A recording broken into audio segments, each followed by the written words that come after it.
우리가 여행을 간다는 것은 매우 행복합니다. 여러분, 진짜 행복한 여행은 어떤 여행일까요? 우리가 어디로, 어떤 장소에 여행을 가는 것보다도 정말 행복한 여행은 누구와 함께 여행을 가느냐가 정말 중요하다라고 할 수가 있을 것입니다. 행복한 여행은요, 뭐 좋은 데 가는 게 행복한 여행이 아니라 정말 내가 마음을 나눌 수 있고 내가 이제 허심탄회하게 내 기쁨과 행복을 나눌 수 있는 그런 좋은 사람과 여행을 가는 것이 가장 큰 기쁨과 행복의 여행이라고 할 수 있을 것입니다. 여러분, 행복과 기쁨과 때로는 슬픔과 고통을 함께 나눌 수 있는 사람이 나의 곁에 있다라는 것이 진짜 기쁨이고 참 행복일 것입니다.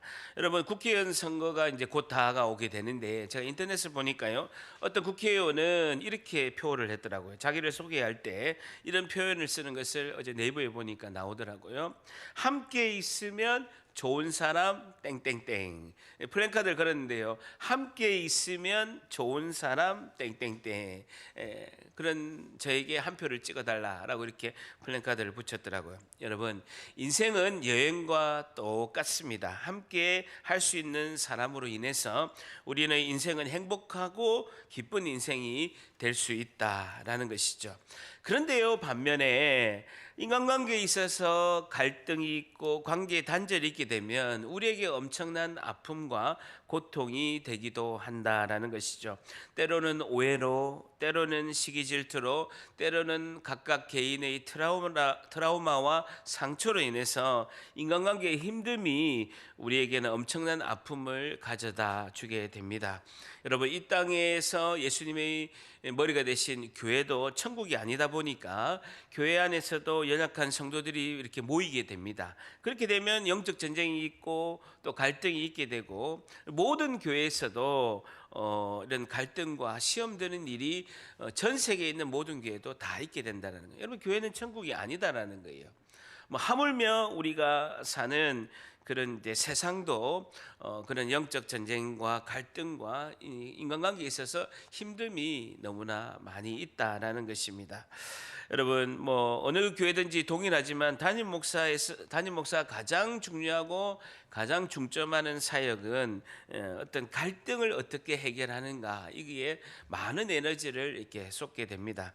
여러분, 오늘 본문 말씀을 통해서 성도의 인간관계는 어떻게 해야 할까요에 대한 우리 말씀의 교훈을 얻고자 합니다. 질문이 뭐라고요? 성도의 인간관계는 어떻게 해야 할까요? 성도의 인간관계는 어떻게 해야 할까요? 성도의 인간관계는 우리가 어떻게 해야 할까요에 대한 말씀의 교훈을 얻고자 합니다. 자, 15장 36절, 오늘 본문의 말씀 15장 36절 한번 같이 읽습니다. 시작. 며칠 후에 바울이 바나바더러 말하되 우리 주의 말씀을 전한 각 성으로 다시 가서 형제들이 어떠한가 방문하고자 하고, 며칠 후에 줄쳐 보세요. 시대적으로는 AD 한 50년경입니다. 바울이 나이가 한 50이 되었습니다. AD 50년경. 우리가 초대교회가 세워질 때가 AD 한 35, 6년경이거든요. 그러면 초대교회가 세워진 지도 한 25년이 지났고, 한 AD 50년경. 배경으로는요, 1차 선교 여행이 마친 후에, 바울과 바나바가 1차 선교 여행이 마친 후에라는 거고, 또 안디옥 교회에는요, 구원과 관련해서 율법과 할례의 그런 사건이 마무리가 된 후에, 안디옥 교회에 구원을 받으려면 율법과 할례를 지켜야 되느냐, 이런 논쟁이 마무리가 잘 된 후에 1차 선교 여행을 다녀온 후에, 시대적으로는 AD 50년, 교회가 세워지고 한 25년이 지난 후에, 아니 35년이면 50년이면 15년 정도가 지난 후에라는 것이죠. 50 빼기 35 하면 15 맞죠?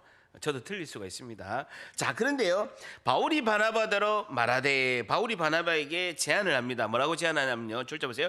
우리가 주의 말씀을 전한 각 성으로 다시 가서 형제들이 어떠한가 방문합시다 라고 제안을 한다라는 것이죠. 그 말은 뭐냐면요, 1차 전도 여행 때 복음의 씨를 뿌리고 교회를 세운 거예요. 1차 전도 여행 때 복음의 씨를 뿌리고 교회를 세웠는데, 거기서 얼마나 열매가 잘 맺혀지는가 확인하고 복음이 더욱더 견고해지도록 양육을 하러 갑시다라고 바울이 이제 바나바로 제안을 합니다.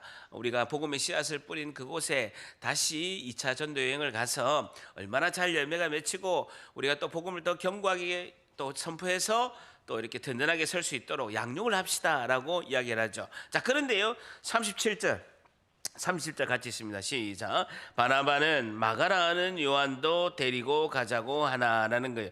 그러니까 2차 전도 여행을 기쁜 마음으로 가려고 하는데 마가가 마가라 하는 요한 청년을 데리고 가자라고 합니다. 마가 동그라미 쳐보세요. 마가라 하는 요한. 그러니까 이제 마가라고 불리우는 이름이 요한인 청년을 데리고 가자라는 것입니다.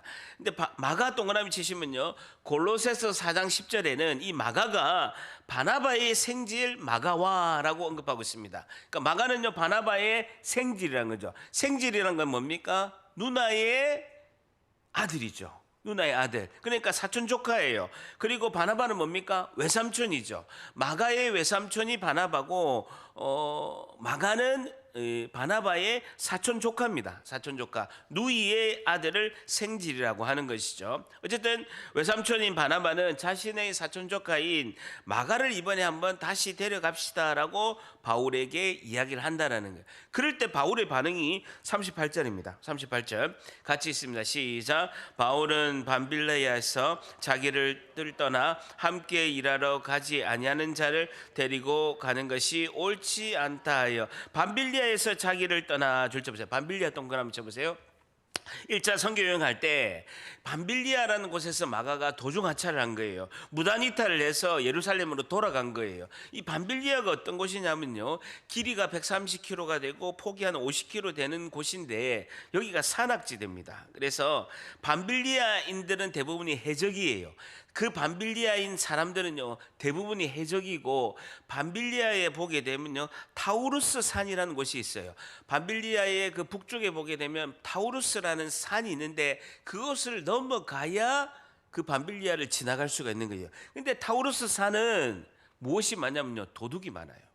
강도가 많아요. 도둑이 많기로 유명하고 강도가 많고, 거기에는요, 짐승의 공격도 많다라는 거예요. 맹수들의 공격도 많고 강도도 많고 도둑도 많기 때문에 매우 위험해요. 위험하죠. 그러니까 마가가 돌아가는 거예요. 마가는요, 마가의 다락방에서 사도행전 2장에 보면 오순절 마가 다락방에서 성령이 임하였다라고 할 정도로 2000년 전에 예루살렘의 2층 집이에요. 부자예요. 부자죠. 부잣집 도련님이에요. 그러니까 이 타우루스 산을 딱 보더니만 아이고 못하겠다고 도망간 거예요. 저기 가면 강도도 있고 뭐 호랑이, 사자, 맹수도 있고 곰도 있고 저걸 어떻게 넘어가야 되냐. 나는 도저히 못하겠다. 부잣집 도련님이다 보니까 나는 예루살렘으로 돌아가겠다고 무단이탈하고 중도 하차한 그런 상황이 발생한 것입니다. 자, 그런데요, 38절에 자세히 보세요. 함께 줄쳐보세요. 오늘 핵심이요, 함께 일하러 가지 아니하는 자를 동그라미 쳐보세요. 함께 일하러 가지 아니하는 자를 데리고 가는 것이 옳지 않습니다라고 바울이 바나바에게 말을 하는 것입니다. 여러분, 37절에는 바나바가 마가를 뭐라고 합니까? 마가라는 이름을 썼어요. 근데 38절에 보게 되면 바울은 마가라는 이름을 쓰지 않고 뭐라고 씁니까? 함께 일하러 가지 아니하는 자라고 표현을 쓰는 거예요. 자, 보세요. 바울의 이 표현은 나는 마가라는 사람을 개인적으로 싫어하지 않습니다. 바나바 선생님, 나는 마가라는 당신의 외조카 마가를 개인적으로 싫어하지 않습니다. 그런데 2차 선교 여행 때도 또 함께 일하러 가지 아니할 것처럼 중도 이탈할 가능성이 많습니다라고 표현하는 거예요. 바울의 의도를 알겠습니까?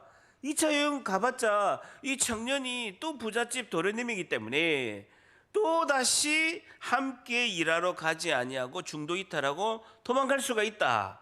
그러니까 나는 못 데려가겠다라고 끝까지 바나바에게 바울이 주장하는 걸 볼 수가 있죠. 자, 보세요. 저를 한번 보세요. 사람의 관계를 형성할 때 두 가지 스타일이 있습니다. 어느 것이 옳고 어느 것이 그런 게 아닙니다. 그건 스타일이에요. 우리도 딱 보게 되면 절반은 이 스타일대로 나뉩니다. 하나는요, 일 중심 사람이 있어요. 뭐라고요? 일 중심 사람이 있다라는 거예요. 그래서 일이 되려고 관계를 하는 거예요. 이 일을 하려고 관계를 유지하는 거예요. 일에 적합하면 함께 하고, 이 사람이 일에 적합하지 않으면 같이 하지 않는 스타일이 일 중심 사람이라는 거예요. 일 중심적으로 관계를 하는 거고, 두 번째는요, 관계 중심적인 사람이에요. 이 사람이 비록 이 일에 있어서 크게 도움이 안 되더라도 이 사람의 관계가 힘들면 안 된다라고 해서 사람을 잃으면 안 되니까 끝까지 이 사람을 껴안고 데리고 가는 스타일이 관계 중심적인 스타일이라는 거예요. 그러니까 두 가지가 어느 것이 옳고 어느 것이 나쁘다라는 것이 구분된 건 아니에요. 사람은요, 일 중심적으로 관계하는 사람이 있고 관계를 위해서 또 관계를 하는 사람이 있다라는 것이죠. 자, 바울은 이렇게 볼 때 일 중심적인 사람입니까? 관계 중심적인 사람입니까? 어려워요? 다시요. 바울은 관계 중심적인 사람입니까? 일 중심적인 사람입니까? 철저히 일 중심적이죠. 보세요. 함께 일하러 가지 않기 때문에 못 데려가겠다는 거예요. 바나바 당신의 외조카라도 함께 일하지 않고 또 도망가기 때문에 이 사람은 일에 도움이 안 됩니다. 선교사에게 도움이 안 됩니다. 함께 할 수 없습니다라고 철저하게 일 중심적인 관계 스타일이 바울의 스타일이죠. 바나바는요, 관계 중심일까요? 일 중심일까요? 관계 중심이에요. 바나바는 관계 중심입니다. 사도행전 11장 24절에 보게 되면 바나바는 착한 사람이요 성령과 믿음의 충만한 사람이다라고 말씀하고 있고, 바울이 한자를 보세요. 바울이 예수님을 믿는 사람 때려잡으려고 저 시리아의 다마스까지 갔어요. 근데 다마스커스에서 부활하신 예수님을 보고, 피 대신 부활하신 예수님을 보고 꼬꾸라진 거예요. 그러니까 눈이 안 보인 거예요. 그래서 자기가 회심하고 부활하신 예수님을 만나서 자기가 어제까지는 예수 믿는 사람을 때려잡는 사람에서 이제는 예수님을 전하는 자로 바뀐 거예요. 근데 예루살렘 교회에서 보니까 바울이 믿을 수가 없는 거예요. 왜냐하면 저 사람은 엊그제까지 시퍼렇게 예수 믿는 사람을 때려잡는 사람이었는데 이 사람이 스파이일지 모른다. 지금은 숨어가지고 자기 존재를 감추어서 교회에 들어와서 교회를 박해하기 위해서 속이고 스파이처럼 행동할지도 모른다. 이거 다 반대인 거예요. 그런데 내가 보증을 쓸 테니까 바울을 받아들여서 귀하게 외국인들의 선교, 이방인의 선교를 위해서 쓰임 받도록 합시다라고 보증을 쓴 사람이 있어요. 그 사람이 누굽니까? 바나바. 왜 한 분밖에 모릅니까? 그 사람이 누굽니까? 바나바예요. 그런 바나바에게 마가를 데리고 가는 걸 반대하는 거예요. 자기가 혜택을 입은 사람인 걸 모르고. 바나바는 철저히 관계 중심입니다. 사실은 바울이 의심받을 만하고 선교사에게 일을 할 때 굉장히 지금은 당장은 투입이 되면 안 된다는 생각이 다 팽배하게 있을 때 아닙니다. 이방인의 선교를 해서 하나님이 쓰임 받는 사람이고 이 사람 내가 책임지겠습니다라고 관계를 중요하게 여겼던 사람이 바나바라는 거예요. 그런 바나바에게 바울은 마가는 안 됩니다라고 거절을 하는 것이죠. 어쨌든 바나바와 바울은요, 어느 것이 맞고 어느 것이 틀리다가 아니라 성격의 차이고 스타일의 차이다라는 것이죠. 여러분, 제가 질문을 내겠습니다. 모든 사람이 답변해야 됩니다. 지금 오늘 설교를 하고 있는 김병수 목사는요, 일 중심적인 사람입니까? 1번. 두 번째는요, 관계 중심적인 사람입니까? 자, 1번이라고 생각하는 분요, 왼쪽 발가락에 엄지발가락에 힘을 주고, 2번이라고 생각하는 사람은요, 웃어주세요. 1번일까요? 2번일까요? 1번일까요? 2번일까요? 저는 1000% 2번입니다. 저는 관계 중심이에요. 저는 일이 안 되면 하나도 안 힘들어요. 근데 관계가 힘들면요, 굉장히 마음이 어렵습니다. 저는 원래 그래요. 회사 생활할 때 일이 안 되더라도 괜찮아요. 그리고 뭐 제가 하면 되고, 제가 또 욕 좀 들으면 되고, 제가 다 뒤집어 쓰면 돼요. 근데요, 사람 관계가 힘든 건 저는 매우 힘듭니다. 저는 굉장히 관계 중심. 저를 앞으로 부를 때는요, 저를 따라합니다. 김바나바 목사님. 저를 따라합니다. 따라해봐요. 김바나바 목사님. 저는 김바나바입니다. 완전히 바나바입니다. 저는 완전히 바나바입니다. 자, 보세요. 어쨌든 큰 교회 목사님은 바울 스타일일까요? 바나바 스타일일까요? 대형교회 목사님은요 100% 일중심 바울입니다. 큰 교회 목사님은 제가 많이 봤잖아요. 다 치고 나가고 어쨌든 일이 되게끔 하고 막 추진하고 막 속도를 내고 하는 거 보면요 바울 스타일이에요. 일중심 스타일인 걸 볼 수가 있죠. 자, 그런데요. 자, 39절 보세요. 자, 어떤 일이 일어나면 그렇게 이야기를 하니까 39절에 같이 있습니다. 시작. 서로 심히 다투어 피차 갈라서니 바나바는 마가를 데리고 배를 타고 구브로로 가고 서로 심히 다투어 피차 갈라서니 줄쳐 보세요. 바울과 바나바는 바울의 회심부터 1차 선교 여행까지 생사고락을 같이 하는 신앙의 동력자입니다. 근데 마가 문제로 인해서 심히 다투어 피차 갈라서게 됩니다. 여러분, 바울과 바나바는 하나님이 쓰시는 위대한 사역자입니다. 그럼에도 불구하고 바나바와 바울은 인간의 연약함을 그대로 드러내는 거예요. 바나바와 바울일지라도 인간의 연약하고 약한 존재임을 그대로 드러내고, 두 번째는 인간의 한계성을 그대로 드러냅니다. 하나님이 쓰시는 위대한 바나바와 바울일지라도 그들에게 연약함이 있고 약함이 있고 한계성을 가지고 있는 것을 볼 수가 있죠. 그러면서 바나바는 마가를 데리고 배를 타고 어디로 갑니까? 구브로로 가고, 구브로 동그라미죠. 키프로스 섬으로 가는 거예요. 지중해로 가는 거예요. 좌측으로 해서 지중해 섬으로 가게 되고, 40절에 바울은 신라를 택하여, 신라 동그라미 쳐보시오. 신라라는 동력자를 택해서 형제들에게 주의 은혜를 부탁함을 받고 떠나게 되는데 북쪽 지방으로 가는 것을 볼 수가 있죠. 41절에 보게 되면 수리아는 북쪽이죠. 위로 육로를 통해서 북쪽과 길리기아로 다니며 교회들을 견고하게 세우는, 두 방향이 완전히 다르게, 이제 바나바와 마가는 배를 타고 키프로스 섬으로 지중해로 가고, 바울은 육로를 통해서 북쪽으로 가는 것을 이렇게 볼 수가 있죠. 신라 동그라미 치시면요, 바울이 신라를 택한 이유가 있습니다. 신라는요 로마 시민권자입니다. 사도행전 16장 37절에 바울이 이르되 로마 사람인 우리를이라고 합니다. 빌립보 감옥에 갇혔는데 그 간수에게 뭐라고 하냐면 우리 둘이는 로마 시민권자다 라고 16장 37절에 바울이 이르되 로마 시민 사람인 우리를이라고, 신라는 로마 시민권자고요. 로마 시민권자는 그 당시에 헬라어와 라틴어를 자유롭게 썼습니다. 그리고 어디를 다니더라도 자유롭게 다닐 수가 있어요. 그래서 선교 사역을 하는데 바울과 신라가 굉장히 언어적인 부분 로마 시민권자라서 자유롭게 갈 수 있는 굉장히 유리한 고지에 있기 때문에 이제 신라를 택하게 되었죠. 이제까지는 선교 시대가 바나바와 베드로 시대에서, 이제는 앞으로 바울의 시대가 열리게 되면서 디모데와 그 다음에 신라를 하나님께서 바울에게 붙여주시는 것을 이렇게 볼 수가 되어 있죠. 자, 그러면서요 40절 하반절에 보게 되면 형제들에게, 줄쳐 보세요. 형제들에게 주의 은혜의 부탁함을 받고 떠나게 되었다라는 것이죠. 그러니까 선교의 전초기지인 안디옥 교회에서 바울과 신라가 공식적으로 파송을 받습니다. 바나바와 마가는요 공식적으로 파송을 못 받고, 안디옥 교회에서, 선교의 전초기지인 안디옥 교회에서 바울과 신라를 공식적으로 파송하는 그런 사건이 있게 되죠. 자, 이렇게 보게 되면요, 잘 보세요. 바울과 바나바의 그 다툼이 감정 싸움이 아닙니다.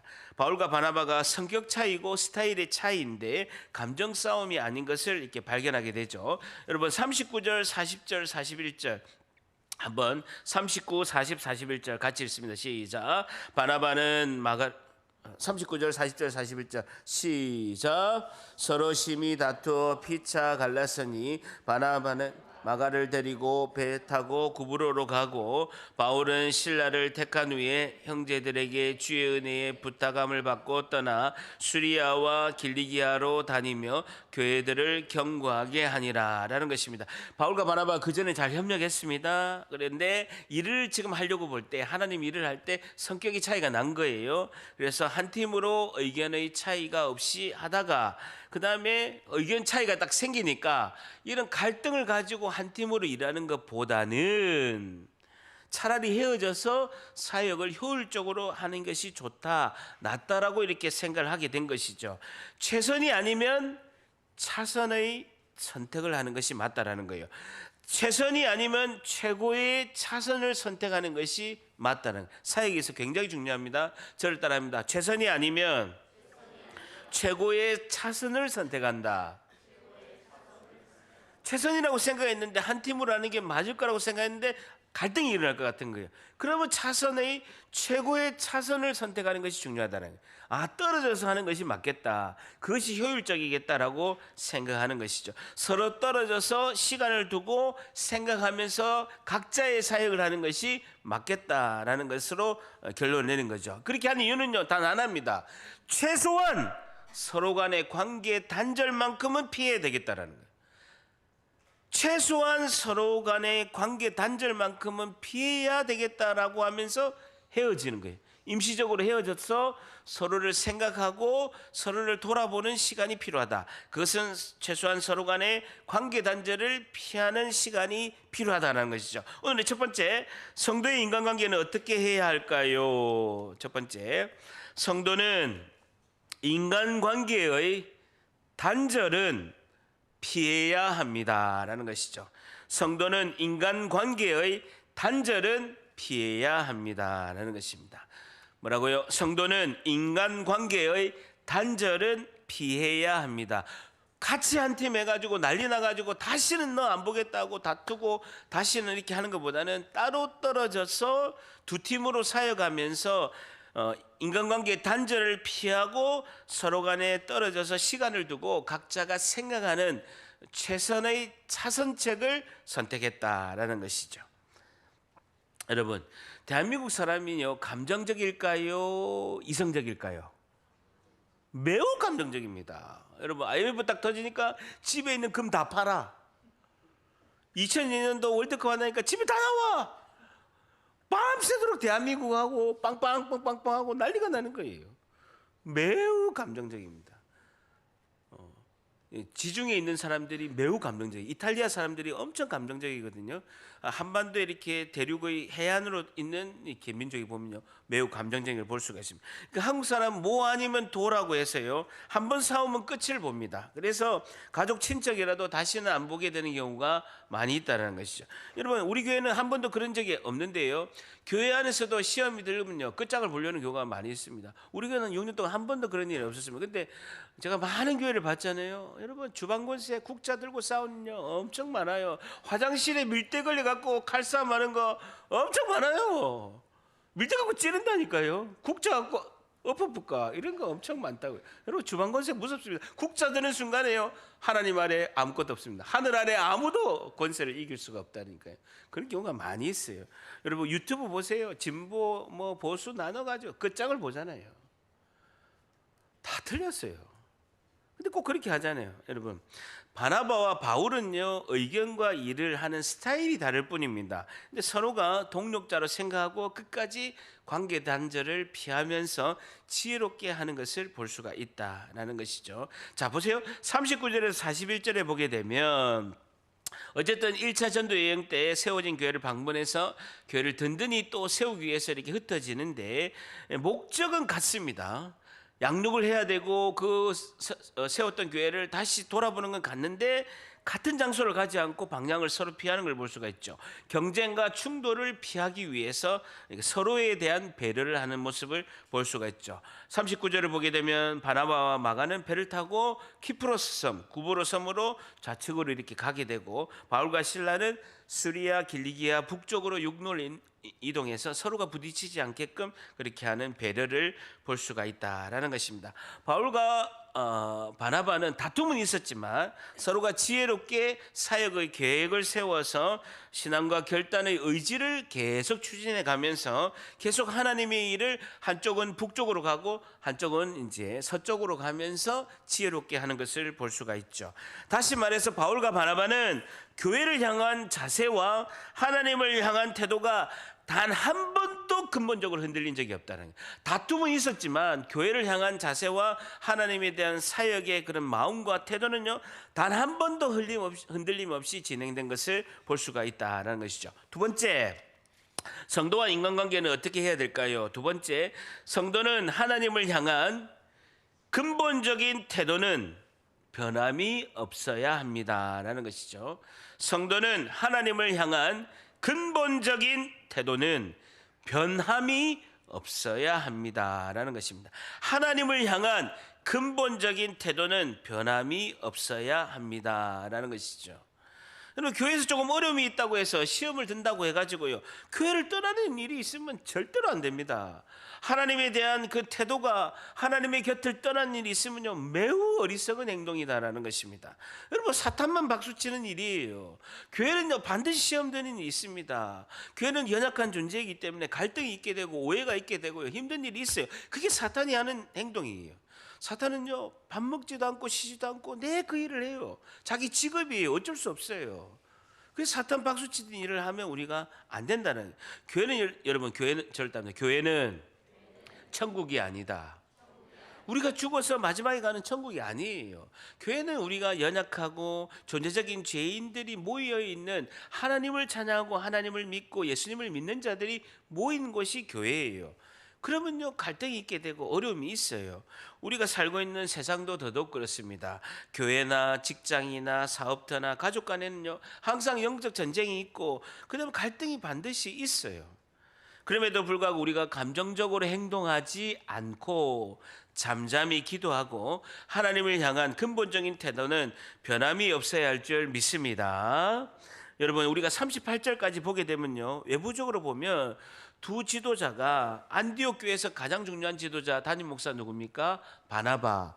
그리고 굉장히 중요한 사역자 누굽니까? 바울이, 두 지도자가 감정적으로 다툰 것처럼 38절까지 보면 그렇게 보입니다. 그런데요, 39절에서 41절에 보게 되면 선교에서 두 팀이 나눠져서 효율적으로 활발히 선교 사역이 진행이 되는 거예요.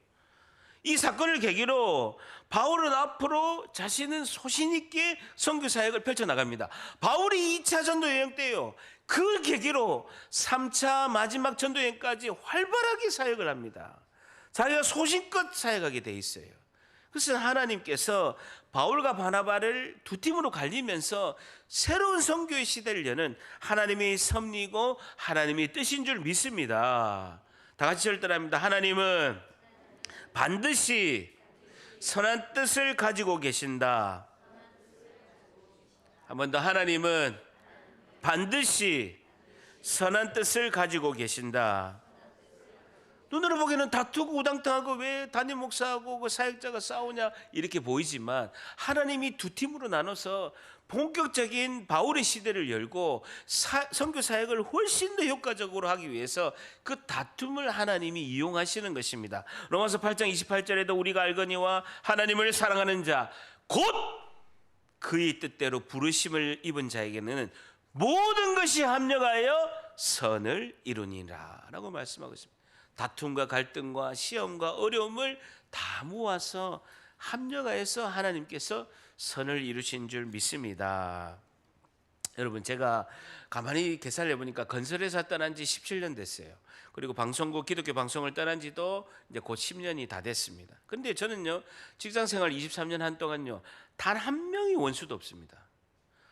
여러분, 제가 힘들어하는 사람이 있어요. 그리고 저를 힘들게 한 사람도 많았어요. 근데요, 저는요, 23년 한 동안 수천 명을 만났지만요, 단 한 명도 원수가 없어요. 항상 관계를 마무리를 잘하고 그분과의 그 관계를 마무리한 걸 볼 수가 있습니다. 왜냐하면요, 그게 제가 힘들어요. 제가 자신이 힘들어요. 제가 직장생활 오래 했지만, 지금 직장을 떠난 지가 꽤 오래됐지만, 지금도 제가 17년 전에 건설회사 다녔던 분들한테 부탁할 일이 있으면요, 자기 일처럼 도와줘요. 방송국에 있는 분들도 자기 일처럼 막 도와줘요. 그래서 어떠한 일이 있더라도 관계 단절만큼은 이제 하지 않고 마무리를 잘하는 것이 그분을 위해서가 아니라 나에게 굉장히 유익하다라는 것이죠. 자, 그러고요. 자, 그렇기 때문에요, 결론적으로, 자, 마가 때문에 바나바와 바울이 오당당 싸웠잖아요. 그 당시에 바나바는 나이가 많습니다. 그래서 아마 2차 선교 여행 때 이제 돌아가셨을 가능성을 이렇게 학자들은 많이 보게 되고, 이제 마가는 이제 청년이죠. 마가는 한창 이제 사역을 하게 되는데, 그러면 바울과 바나바가 마가 때문에 싸웠잖아요. 그렇게 되면 나중에 결국은 선교 사역을 이렇게 각자가 하지만 바울과 마가는 사이가 어떻게 결론을 났을까요? 궁금해요, 궁금해요, 궁금해요. 그러니까 바울과 마가는 계속 사역을 펼쳐 나가거든요. 20년 가까이 사역을 1차 전도 여행 후에 펼쳐나갑니다. 그럼 이 두 사람이 바울과 마가의 관계는 어떻게 됐을까? 성경은요, 빌립보서 1장 24절에 바울이 이렇게 고백합니다. 메모하십시오. 빌립보서 1장 24절에 또한 나의 동력자 마가라고 바울이 이야기합니다. 뭐라고요?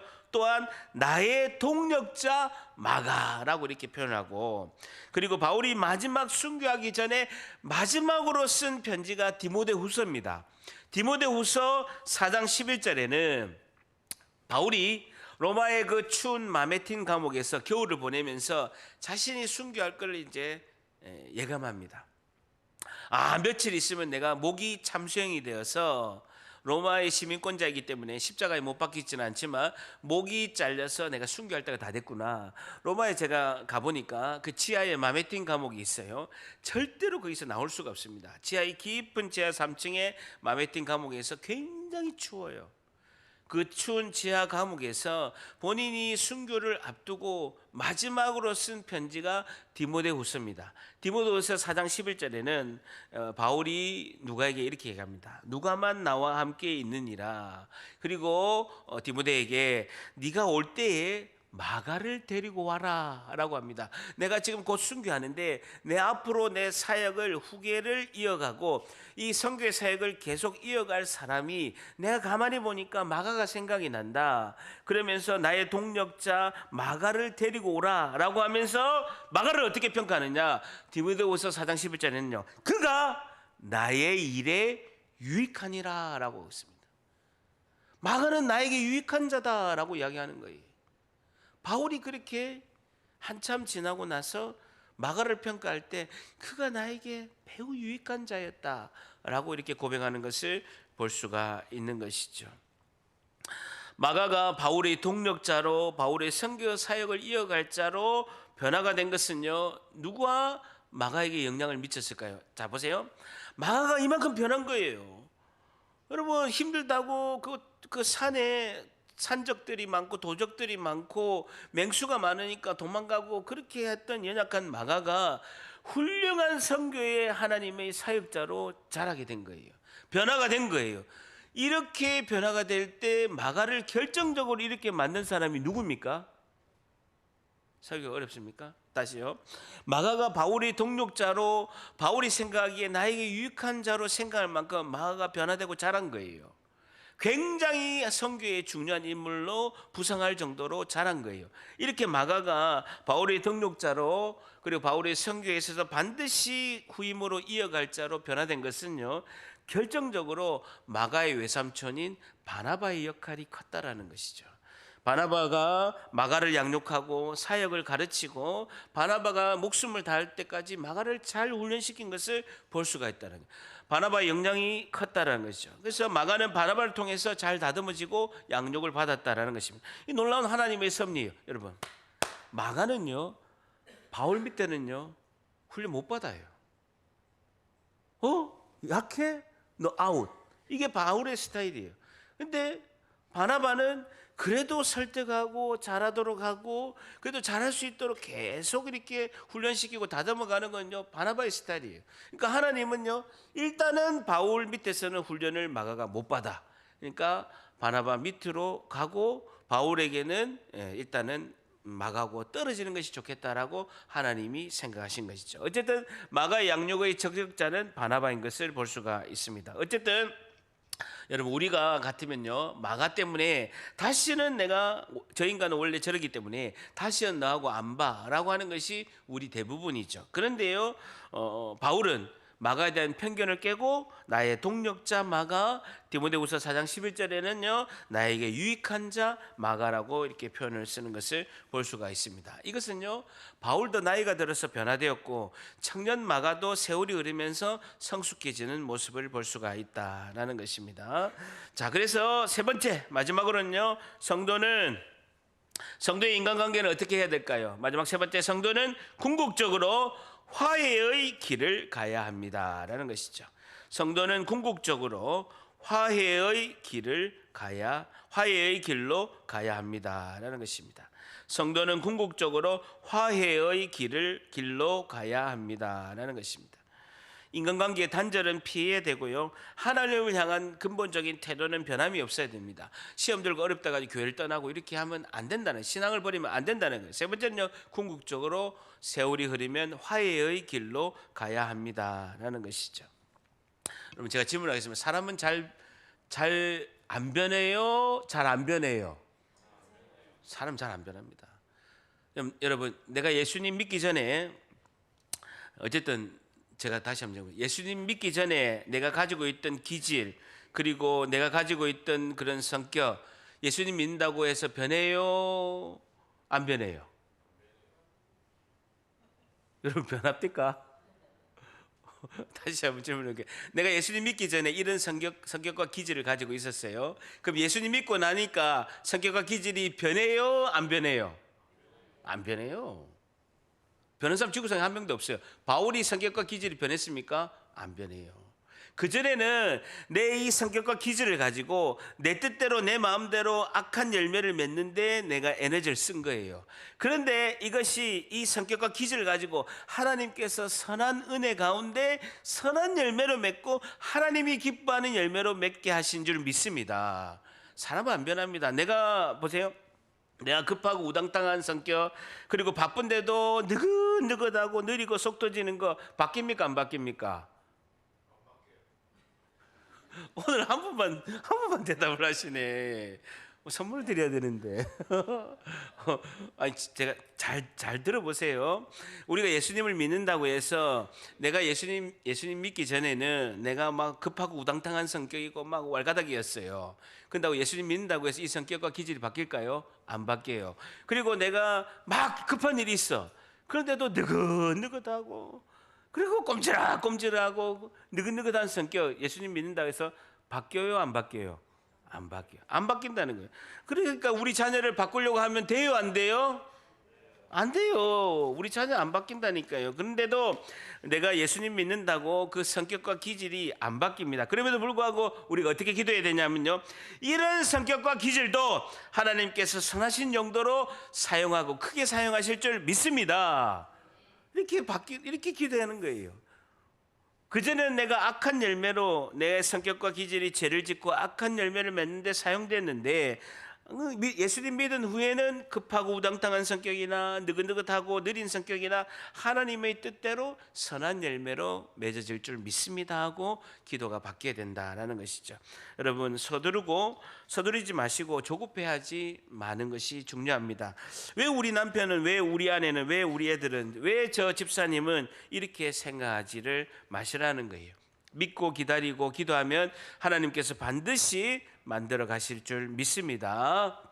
저를 따라합니다. 하나님은 반드시 나도 저분도 만들어 가신다. 한 번 더. 하나님은 반드시 나도 저분도 만들어 가신다. 우리는 인간을 누려보게 되면요, 바나바와 바울이 다툼으로 인해서 눈에 보기에는 실패다라고 생각할 수도 있습니다. 그리고 잘되었다 잘못되었다라고 평가할 수도 있습니다. 그런데요, 하나님은 그 인간의 갈등일지라도 오해일지라도 아픔조차도 하나님의 선한 뜻으로 인도하신 줄 믿습니다. 저를 따라합니다. 로마서 8장 28절인데요 그의 뜻대로 부르심을 입은 자들에게는, 한 번 더, 그의 뜻대로 부르심을 입은 자들에게는 모든 것이 합력하여 선을 이루시니라. 예. 우리 개인은 어렵습니다. 그런데요, 나의 기질, 나의 그런 스타일은 바뀌지 않습니다. 그런데요, 우리가 성령의 은혜를 입으면 나의 고정관념과 편견은 깨지게 되어 있습니다. 그래서 악한 열매에서 하나님이 기뻐하시는 선한 열매로 나의 행동이 바뀐다라는 것이죠. 하나님이 기뻐하시는 화해와 화평의 길을 가게 되고, 그 내 안에 계신, 나는 할 수 없으나 내 안에 계신 성령 하나님은 우리를 하나님의 선한 은혜 가운데로 인도하신다라는 것이죠. 두 번째는요, 그 복음의 말씀이 생명과 성령의 법이 우리를 새 생명 가운데, 우리를 하나님의 그 선한 은혜 가운데로 인도하신다라는 거예요. 우리를 변화시키는 건요, 내 성격과 기질이 변화되는 게 아니에요.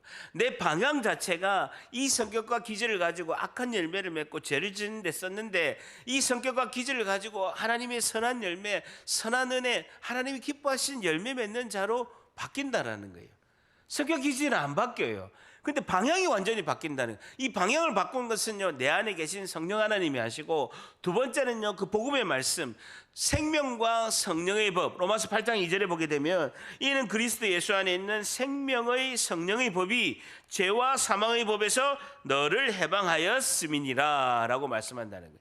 절단합니다. 생명의 성령의 법이, 한 번 더, 생명의 성령의 법이 죄와 사망의 법에서 너를 해방하였음이니라. 네, 아시죠? 그래서 여러분, 일 중심인 사람도, 관계 중심인 사람도 하나님이 사용하시면 하나님의 선한 은혜의 도구로 귀하게 사용하실 줄 믿습니다. 이번 한 주도 인간관계를 하나님 은혜 가운데, 하나님이 위대하신 뜻 가운데 화해와 화평과 평화의 길로 나아가시는 복된 하나님의 백성들 다 되시기를 주님의 이름으로 간절히 축복합니다.